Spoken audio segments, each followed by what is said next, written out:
Capítulo 19. El nacimiento de Yeshua ben José. Estaba cerca de María Ana, tanto como ella me lo permitía. Me encantaba poner mis manos sobre los vientres hinchados de esas hermosas mujeres, cuyos bebés concebidos en la luz eran como los míos propios. Les enseñé cómo entrar en comunión con las almas que estaban creciendo en sus vientres. Cada alma traía frecuencias de luz muy altas, directamente del trono de Dios.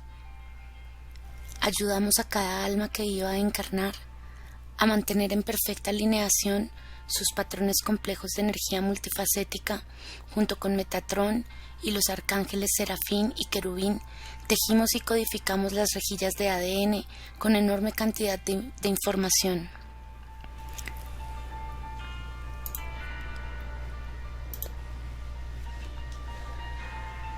Preparamos las frecuencias dentro y alrededor de las madres, los esposos y la comunidad, de modo que estas preciosas almas pudieran entrar en este plano tan armoniosamente y sin dolor como fuera posible. En enero, el esposo de Judith, Justiniano, que acababa de regresar de Roma, nos trajo noticias inquietantes. Nos dijo que César Augusto había decretado realizar un censo de la población del imperio durante las 3 semanas después del equinoccio de primavera. Requería que todas las familias fueran a la ciudad de origen de sus ancestros para ser registradas por los recaudadores de impuestos y jurar lealtad a Roma. La comunidad del Carmelo se reunió para discutir sobre este reto que el César nos imponía. Muchos de nosotros estábamos furiosos por tener que dividir nuestra lealtad entre Dios y el César.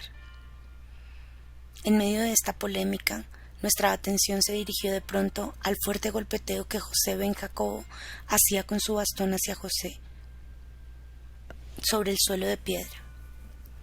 En silencio nos volvimos hacia José, que acababa de abrir el pergamino que contenía las palabras de Miqueas el profeta.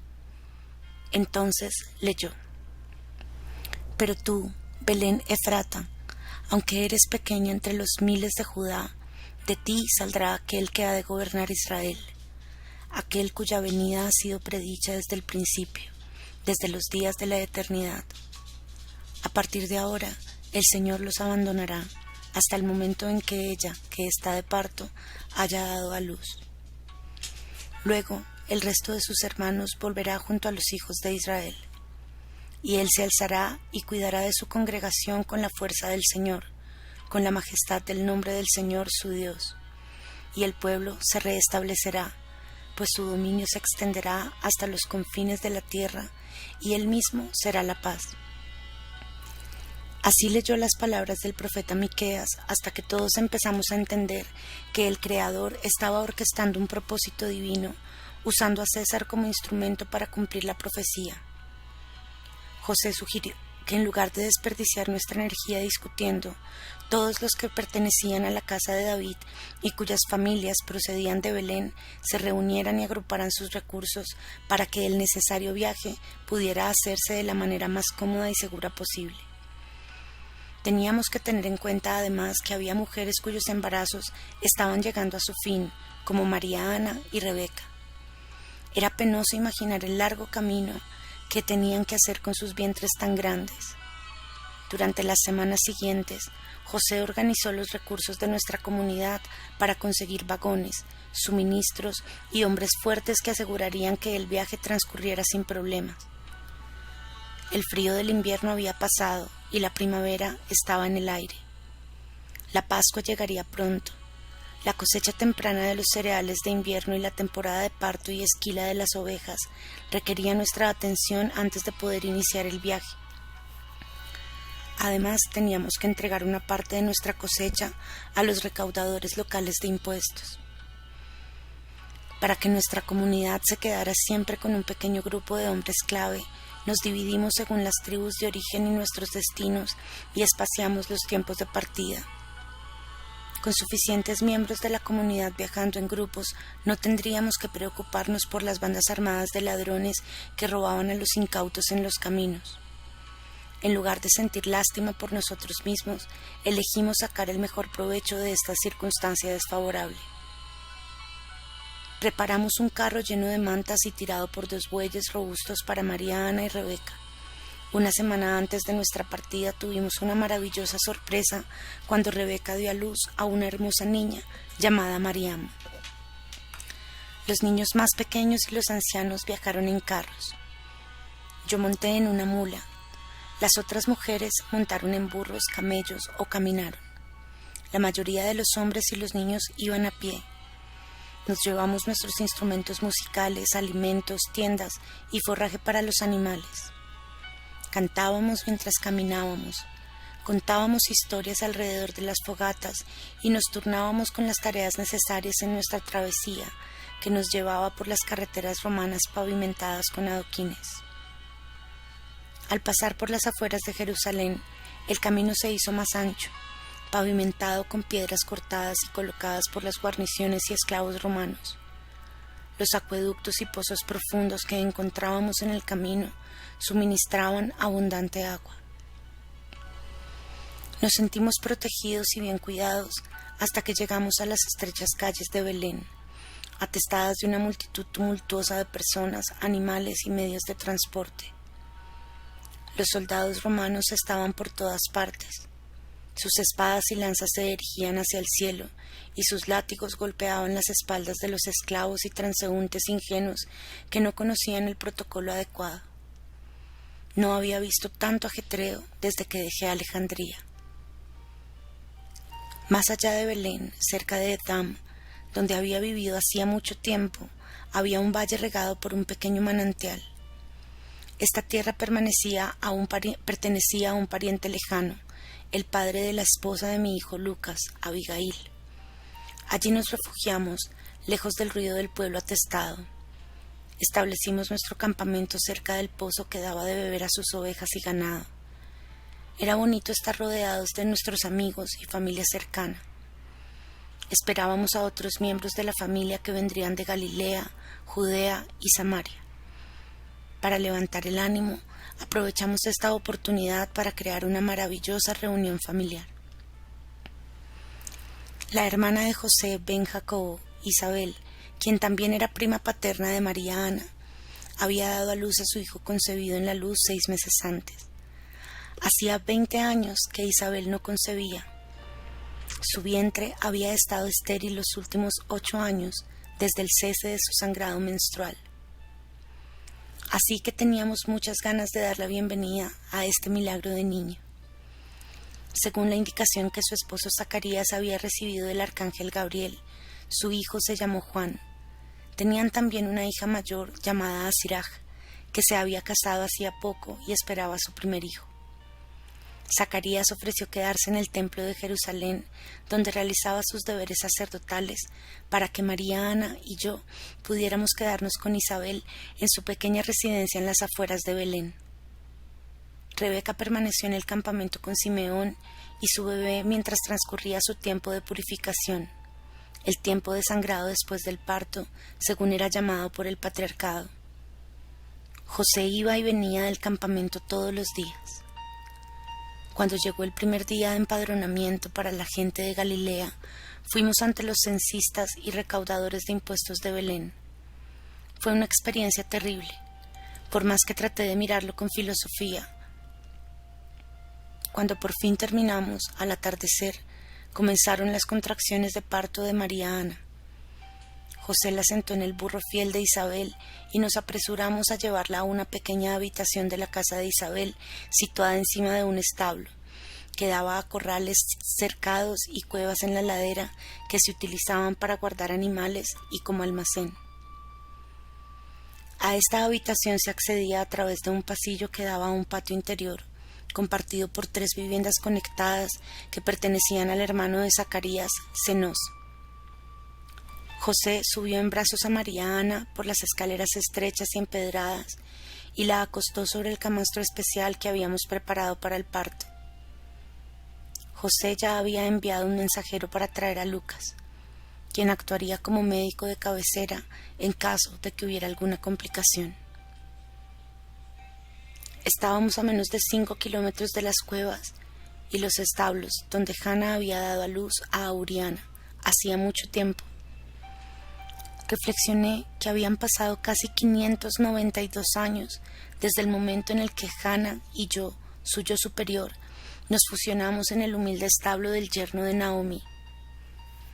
Y ahora estaba aquí, en Belén, otra vez, esperando el momento por el cual había encarnado en un cuerpo físico hacía tanto tiempo. Subiendo por las escaleras detrás de José y María, Ana iba Isabel, que llevaba a Juan sobre su cadera y un montón de sábanas de algodón egipcio en el otro brazo. Yo llevaba vasijas de agua. El pequeño cuerpo de María Ana temblaba y jadeaba. Sus contracciones se aceleraron y se hicieron cada vez más intensas al acercarse la medianoche.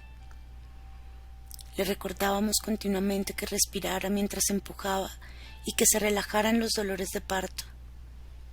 En los momentos en los que no mascaba una raíz para disminuir el dolor, repetía mantras a su amado hijo para calmarlo a él y a sí misma. Con sus ojos vueltos hacia el Santo de los Santos, en el centro de su cerebro, rezó y entró en un estado muy profundo de trance. Revisé la posición de Yeshua y vi que bajaba favorablemente por el canal del parto. Las contracciones se intensificaron gradualmente a partir de la medianoche. María Ana llevó el proceso con gran entereza para ser una doncella tan joven de solo 16 años. La animé a que expresara con sonidos los sentimientos que la envolvían. Finalmente, la vagina de María Ana comenzó a dilatarse, dejando asomar la cabeza de Yeshua. Había sido muy buena decisión preparar su cuerpo para el proceso de parto durante el mes anterior. Debido a que no había experimentado la penetración de un hombre, la habíamos asistido mediante la aplicación de pomadas y masajes, expandiendo los delicados tejidos a través de los cuales Yeshua estaba pasando ahora. Desde lo más profundo de mi ser surgió una progresión de sonidos. Entoné la canción familiar del destino más alto que las sacerdotisas de Hathor cantaban a las almas recién nacidas. Muy alto encima de nosotros, claramente visible como una estrella fija en los cielos, estaba la Merkaba Bet Elohim. Huestes de ángeles, dominaciones y elementales vinieron y permanecieron junto a nosotros. Era como si toda la vida estuviera conteniendo la respiración, a la vez que el silencio más profundo penetraba el corazón mismo del cielo y la tierra. Y en ese momento asomó su cabeza cubierta de rizos color castaño rojizo, y pronto el resto de su pequeño cuerpo estuvo en mis manos. Gloria a Dios en las alturas, paz y buena voluntad para la humanidad. Esos fueron los estribillos que escuchamos de las huestes angélicas. Nuestra habitación brillaba con una luz dorada celestial. He aquí a mi Hijo, en quien yo he venido a reunir mi rebaño. En él me complazco, fueron las palabras grabadas en nuestros corazones por el Dios Altísimo. Así es como recibimos al Hijo del Hombre, y tal como él me había prometido y mostrado hacía más de un año, Yeshua había llegado a mis pequeñas manos. De hecho, era bendita entre las mujeres, así como lo era su preciosa madre. Yeshua nació bajo el signo de Aries. Su nacimiento se produjo alrededor de 1 hora después de la medianoche, en el 21º día de Nisán, según el calendario judío, que corresponde a principios de abril del año 4 a.C., de acuerdo con tu calendario gregoriano. José había permanecido con nosotros durante todo el parto. A veces caminaba de un lado a otro, intentando no interferir con el trabajo de partería en el que las mujeres mayores estábamos absorbidas. Se añadía al dilema incómodo de José su timidez, pues a pesar de que era el esposo de María Ana, aún no había tenido relaciones sexuales con ella. Sin embargo, en el momento en que Yeshua comenzó a salir, José estuvo inmediatamente a mi lado. Varios días antes del parto, José había ido al establo de abajo y había encontrado una pequeña caja de madera para cribar el maíz, que se utilizaba para alimentar a las ovejas y las cabras. La habíamos lavado y forrado con vellón de oveja y la paja más fresca que se podía encontrar en esta época del año. Sobre esto añadimos sábanas plegadas de suave algodón egipcio. Este humilde pesebre, más tarde, acogería al pequeño Yeshua para que María Ana pudiera descansar. Juan estaba en una cuna cerca del camastro de Isabel. Había permanecido completamente despierto durante todo el parto. A veces se ponía a llorar e Isabel le daba de mamar mientras lavaba y refrescaba la cara y las manos de María Ana.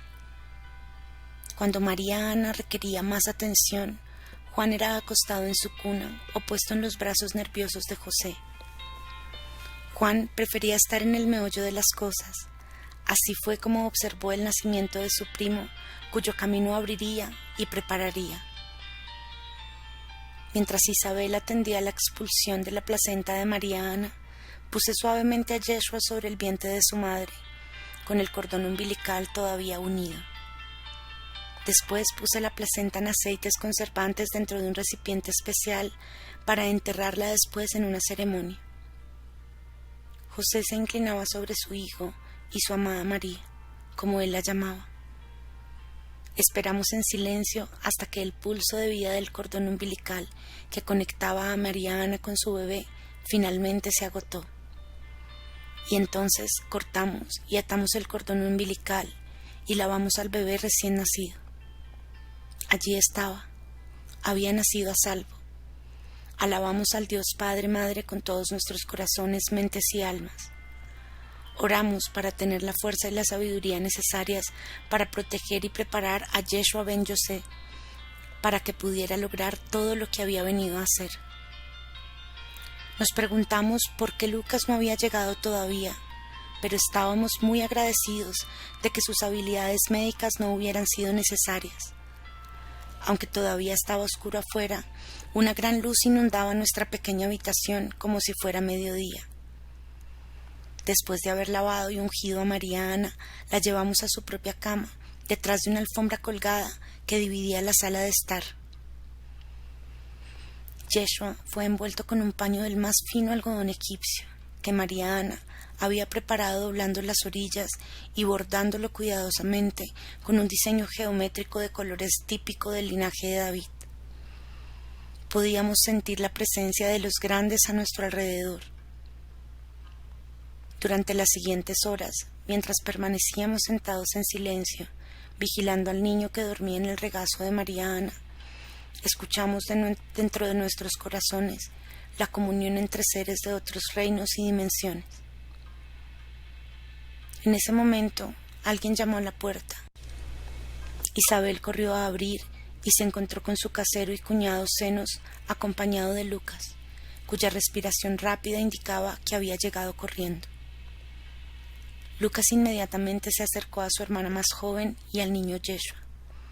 Después de lavarse las manos, cuidadosamente procedió a examinarlos y se alegró de que ambos estuvieran sanos y robustos. Tal como había sido entrenado desde su juventud, Lucas hizo más tarde un registro por escrito de las más maravillosas de las historias. Aunque este registro ha sido alterado, ha sobrevivido relativamente intacto a través de los siglos y todavía se conoce en tu día como el Evangelio según Lucas. Lucas se disculpó profusamente por no estar presente en el parto y explicó que había estado asistiendo a otro parto, ayudando a la madre y al niño a sobrevivir a una situación crítica. Sonreí por dentro cuando me di cuenta de que tenían que ser mis manos y no las de Lucas las que recibieran a Yeshua ben Yosé, justo como mi nieto había prometido. Poco tiempo después, se nos volvió para anunciar que había un grupo de seguidores en la puerta de la calle de abajo. Algunos eran pastores que trabajaban para el suegro de Lucas. Le dijeron que una multitud de ángeles se les había aparecido mientras estaban cuidando de sus ovejas en la ladera. Otros decían que se habían despertado de un sueño muy lúcido en el que les decían que fueran a la casa de Isabel. Sabían que María Ana estaba a punto de dar a luz la última vez que la vieron. A todos les habían dicho que se levantaran y fueran a ver a un niño recién nacido llamado Emanuel, príncipe de la paz, que era predilecto de Dios, al igual que lo era el hijo de Zacarías, Juan, que más tarde se llamaría Juan el Bautista. Cuando el sol empezó a salir, todos estos amados peregrinos fueron invitados a entrar en turnos. Subían las escaleras que había detrás de la casa principal de senos en parejas o tríos y se sentaban un momento en meditación junto al bebé dormido. De vez en cuando, Yeshua abría sus grandes ojos almendrados de color gris azulado y miraba a los miembros de la familia y amigos que fueron los primeros en darle la bienvenida. De mis hijos estaban allí Natán, Lucas y Rebeca, que vinieron con sus parejas. Rebeca trajo a su pequeña bebé, Mariam. Mis otros hijos y los de Joaquín estaban muy lejos. José de Arimatea, junto con su esposa María de Magdala y su hermana Marta, fueron registrados en el censo de Betania. En una sincronía fascinante, María Magdalena había nacido ese mismo día en Betania, el mismo número de horas después de la puesta del sol que Yeshua antes del amanecer. Entre los trabajadores del suegro de Lucas había un niño de 12 años llamado Natanael ben Bartolmi en arameo. Estaba con los pastores que vieron a los ángeles. En sus brazos llevaba un cordero huérfano recién nacido que traía como ofrenda para Yeshua. Cuando vio a Yeshua, cayó de rodillas, diciendo que en una visión que había tenido hacía varios meses había visto a este mismo niño, y un ángel le había dicho que era el Mesías prometido. Sus lágrimas caían en la suave lana de su ofrenda en medio de sus balidos. Cuando levantó la vista, María Ana lo invitó a acercarse. Colocando una mano suave sobre la cabeza de Natanael, ella lo miró fijamente a los ojos y le dijo: «Tú, hijo mío, has sido favorecido por Dios. El que ahora está con nosotros te ha llamado para que dejes el mundo y seas su amigo y discípulo para siempre». Entonces le pidió a José que cogiera el cordero y ella colocó al niño Yeshua en los brazos bronceados de Natanael. Me doy cuenta, mi querido amigo, de que mi historia se está volviendo cada vez más compleja. También me doy cuenta de que mucho de lo que estoy compartiendo contigo entra en conflicto con las historias generalmente aceptadas hoy por los cristianos. A pesar de que me arriesgo a crear confusión y conflicto en ti, mi intención es aportar claridad y amplitud de miras. Hay muchas cosas que transmitir y te lo entrego parte por parte, tema por tema, flujo de energía por flujo de energía. Sin embargo, por favor, no aceptes mi historia a ciegas. Dale la oportunidad de que actúe en tu corazón y luego en tu mente. Te recuerdo que estas palabras están transmitidas de manera que puedan abrir y expandir tu conciencia, para que puedas considerar alternativas. Te corresponde a ti discernir la verdad de lo que está contenido en este documento, en función de su poder de elevar, transformar y potenciar tu propio conocimiento. Más que ofrecer otra versión de la historia de Cristo, mi propósito más profundo es prepararte para la llegada del Cristo dentro de tu propio corazón. De esta forma, estás siendo preparado para los grandes cambios que se avecinan. Por lo tanto, abre tu corazón y recuerda las energías que has presenciado a través de tus sentimientos. Te diré además que yo estoy aquí contigo. El único propósito de mi venida hace mucho tiempo es estar aquí, en este momento presente. No pienses que estoy lejos en el tiempo o en el espacio, o que lo que ocurrió hace 2000 años no tiene relevancia para ti hoy. Ahora mismo estás en medio del proceso de reescritura de tu historia pasada. De hecho, algunos de vosotros habéis venido desde el futuro precisamente para ello. Yo soy Ana del Carmelo y he vuelto para dar testimonio del nacimiento de Cristo en ti. Estoy aquí para recibirte, así como recibí al ungido hace 2000 años. Te proporciono una cronología de hechos e historias de personajes conocidos que has estudiado. Sin embargo, es más importante la transmisión de frecuencias de transformación que las palabras a través de las que proceden. Si escuchas más allá de las palabras, es posible que recuerdes quién eres realmente y des un paso adelante para cumplir con tu misión, jugando tu parte en este gran drama de la ascensión planetaria que estamos co-creando juntos. Este fue el capítulo 19 del libro Ana, la abuela de Jesús, un mensaje de sabiduría y amor, canalizado por Claire Hertzon, en la voz de Lola Rodríguez.